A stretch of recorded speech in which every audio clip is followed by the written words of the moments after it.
you would have a queue 10 miles long for a job that would start at 250,000 but expect to take a pay cut of 60,000.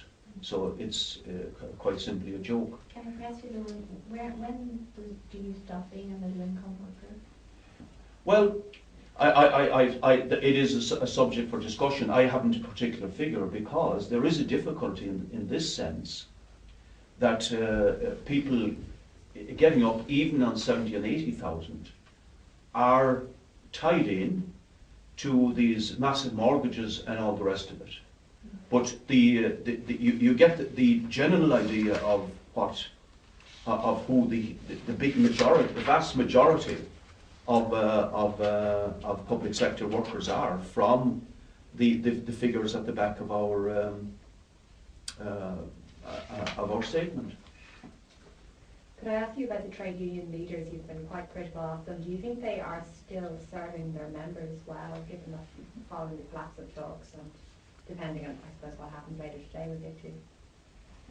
Well, my colleagues might have something to say on that. Just briefly, any hankering by the trade union leaders that there is some vestige of so-called partnership left. Now, we always viewed partnership as a fraudulent proposition that was used in boom times to hold wages to very low levels as far as possible. And by the way, this talk about the benchmarking process was critical to maintain workers in the public sector when wages in the private sector were going way ahead against the background of the growth in the economy at that time. But to cling now to any idea,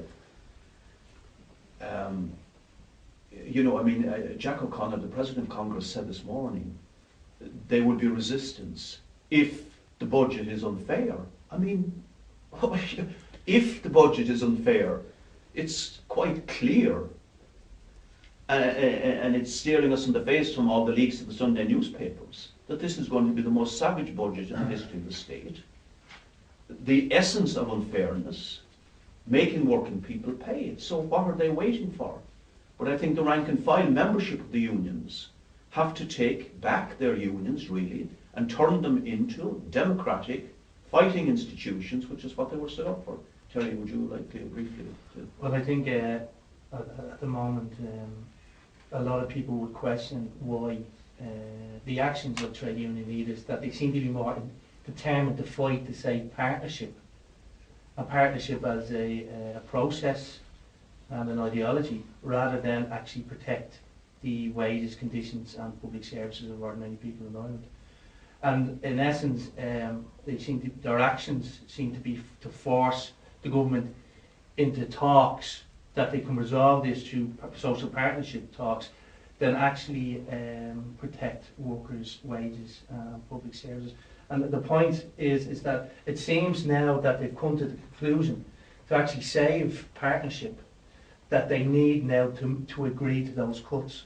So they're agreeing to the 1.3 billion cuts, which they thought they might get away with it by putting it in a clever way which the unions thought up of. Some of the union leaders thought up, which is of leave, a compulsory annual leave. That was clever, and actually they might be able to sell that to their members.